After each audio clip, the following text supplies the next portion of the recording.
John Fitzgerald Kennedy, do solemnly swear I, John Fitzgerald Kennedy, do solemnly swear that you will faithfully execute the office of President of the United States that I will faithfully execute the office of President of the United States and will, to the best of your ability, and will, to the best of my ability, preserve, protect, and defend the Constitution of the United States. preserve, protect, and defend the Constitution of the United States. So help you God.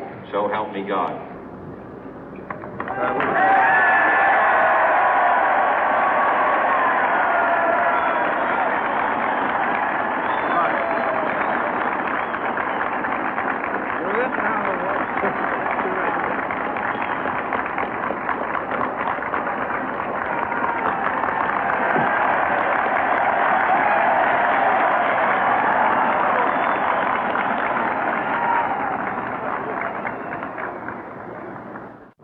Vice President Johnson, Mr. Speaker, Mr. Chief Justice, President Eisenhower, Vice President Nixon, President Truman, Reverend clergy, fellow citizens. We observe today not a victory of party, but a celebration of freedom, symbolizing an end as well as a beginning, signifying renewal as well as change. For I have sworn before you and Almighty God the same solemn oath our forebears prescribed nearly a century and 3/4 ago. The world is very different now, for man holds in his mortal hands the power to abolish all forms of human poverty and all forms of human life.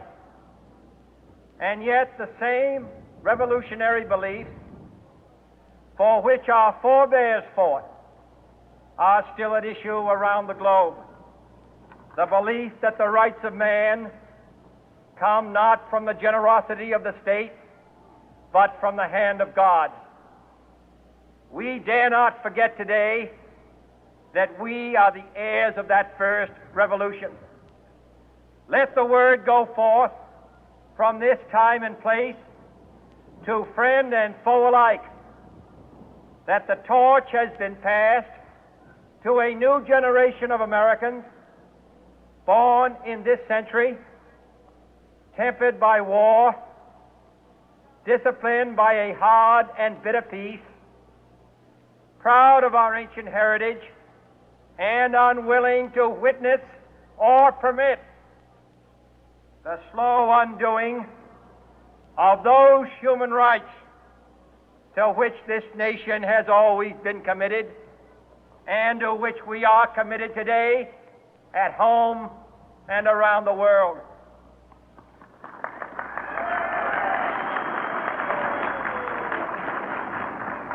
Let every nation know, whether it wishes us well or ill, that we shall pay any price, bear any burden, meet any hardship, support any friend, oppose any foe to assure the survival and the success of liberty.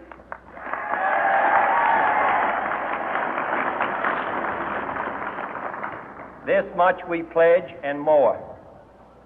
To those old allies whose cultural and spiritual origins we share, we pledge the loyalty of faithful friends.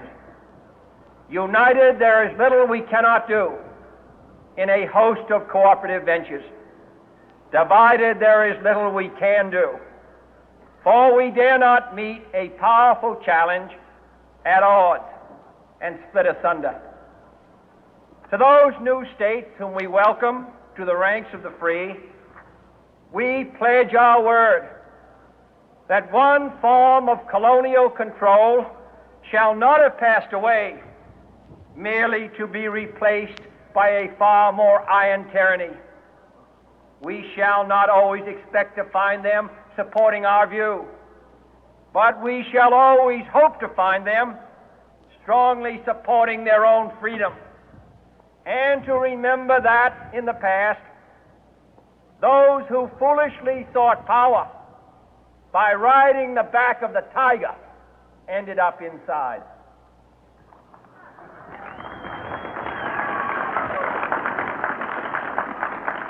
To those people in the huts and villages of half the globe struggling to break the bonds of mass misery, we pledge our best efforts to help them help themselves for whatever period is required, not because the communists may be doing it, not because we seek their votes, but because it is right. If a free society cannot help the many who are poor, it cannot save the few who are rich.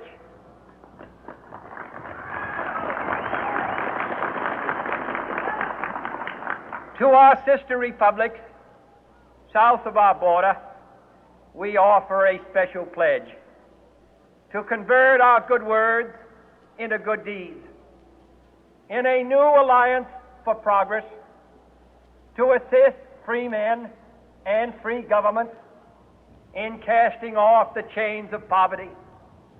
But this peaceful revolution of hope cannot become the prey of hostile powers. Let all our neighbors know that we shall join with them to oppose aggression or subversion anywhere in the Americas. And let every other power know that this hemisphere intends to remain the master of its own house.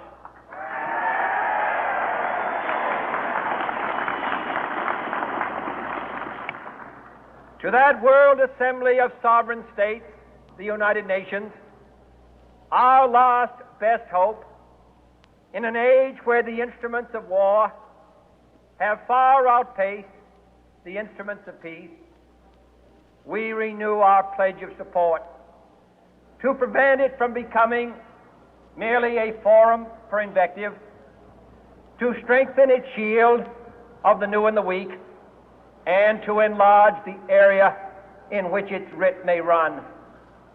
Finally, to those nations who would make themselves our adversary, we offer not a pledge, but a request that both sides begin anew the quest for peace. Before the dark powers of destruction, unleashed by science, engulf all humanity in planned or accidental self-destruction, we dare not tempt them with weakness, for only when our arms are sufficient beyond doubt can we be certain beyond doubt that they will never be employed. But neither can two great and powerful groups of nations take comfort from our present course, both sides overburdened by the cost of modern weapons, both rightly alarmed by the steady spread of the deadly atom, yet both racing to alter that uncertain balance of terror that stays the hand of mankind's final war. So let us begin anew, remembering on both sides that civility is not a sign of weakness, and sincerity is always subject to proof. Let us never negotiate out of fear, but let us never fear to negotiate.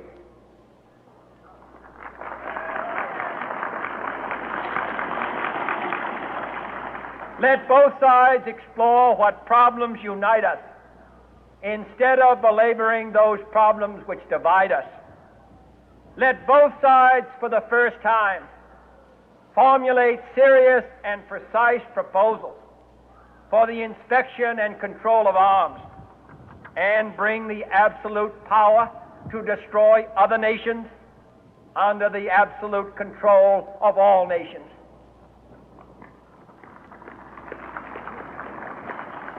Let both sides seek to invoke the wonders of science instead of its terrors. Together, let us explore the stars, conquer the deserts, eradicate disease, tap the ocean depth, and encourage the arts and commerce. Let both sides unite to heed in all corners of the earth the command of Isaiah to undo the heavy burden and let the oppressed go free.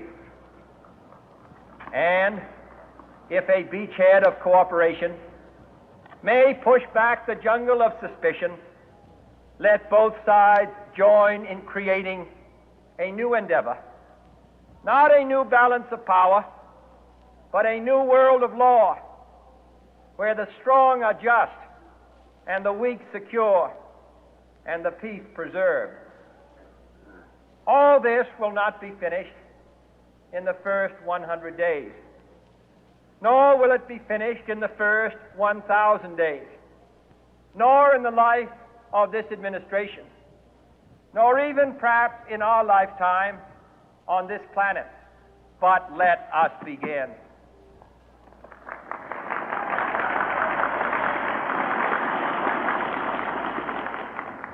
In your hands, my fellow citizens, more than mine, will rest the final success or failure of our course.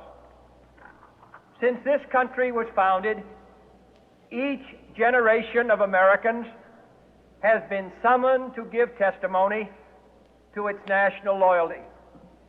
The graves of young Americans who answered the call to service surround the globe. Now the trumpet summons us again, not as a call to bear arms, though arms we need, not as a call to battle, though in battle we are, but a call to bear the burden of a long twilight struggle, year in and year out, rejoicing in hope, patient in tribulation, a struggle against the common enemies of man, tyranny, poverty, disease, and war itself. Can we forge against these enemies a grand and global alliance, north and south, east and west, that can assure a more fruitful life for all mankind? Will you join in that historic effort?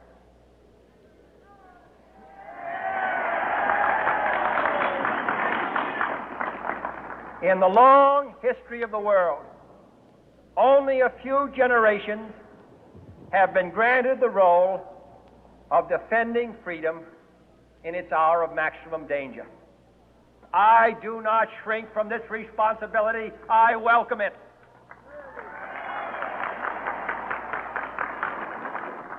I do not believe that any of us would exchange places with any other people or any other generation.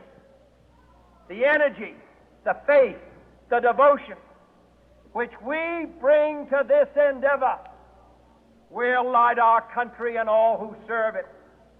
And the glow from that fire can truly light the world. And so, my fellow Americans, ask not what your country can do for you, ask what you can do for your country.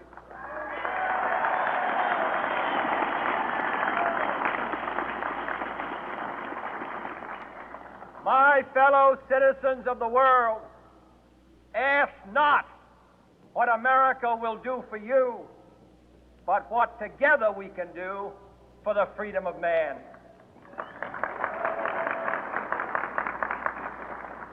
Finally, whether you are citizens of America or citizens of the world, ask of us here the same high standards of strength and sacrifice which we ask of you.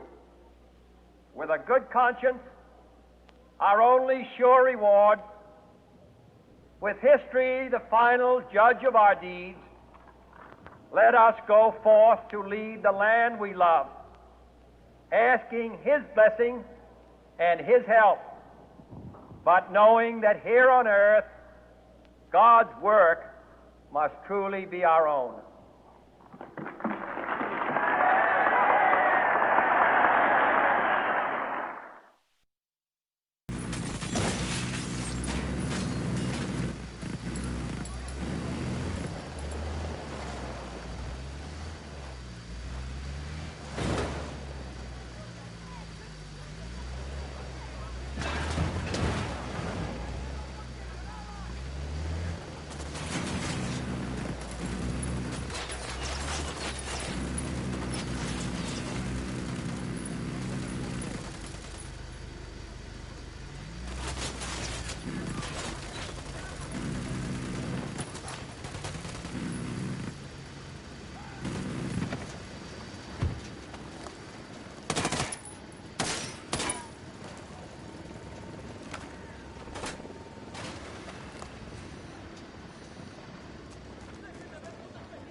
Jenny's down.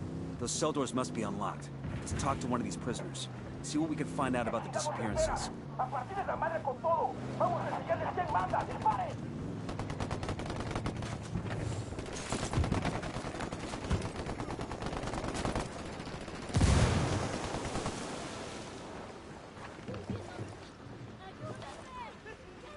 Hey, I need your help with something. We've been trying to figure out what happens to the people who disappear in San Mateo. What happens to them is El Pozolero. Stew maker? But what does he do with the bodies? Where are they? He takes the corpses and stuffs them into oil drums, then covers them with lejía. What's the English? Lye. Caustic soda. Sí, sosa cáustica. Within a few days, the bodies in the oil drums, well, there are no bodies left to find. So now we've got a name, we need more info on El Pozolero. A way to go after him. He's the only one who can lead us to any of the remains. Nomad, I've gone through those files you snagged in Rosario. There's nothing on the missing people in there. Is there anything on El Pozolero? We've got a description of the truck that makes his regular deliveries, but nothing on the truck's route or its schedule. It's like this truck just roams the countryside, and anybody put in the back just vanishes. Well, it isn't supernatural. Here, the Rosario's files have info on the truck's route. I'm sending it to you now. Get your mitts on the driver and make him tell you his final destination. That's where all the remains will be. Got it.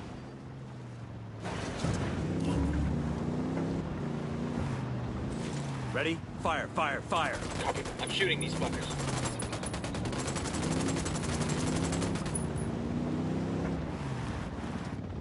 Ready? Open fire. Copy.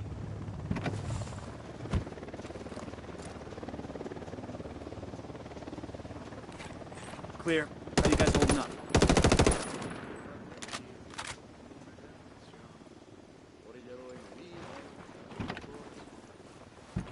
I'll drive.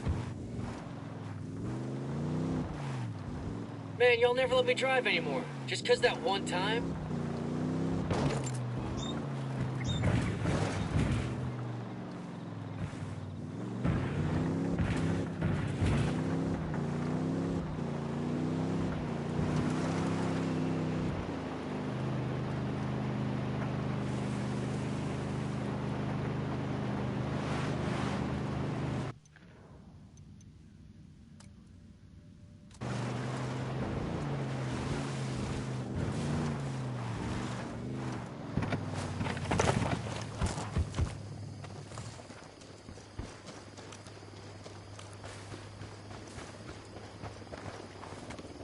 Placing a mine for our Sicario friends.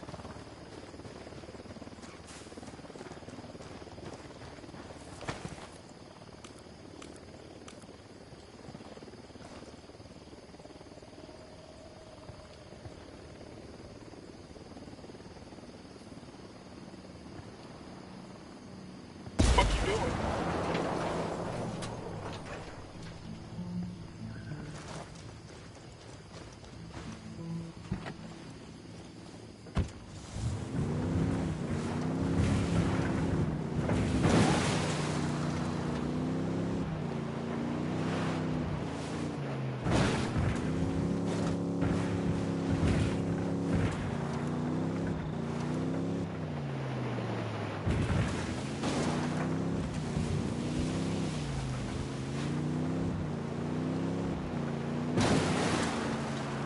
Fire.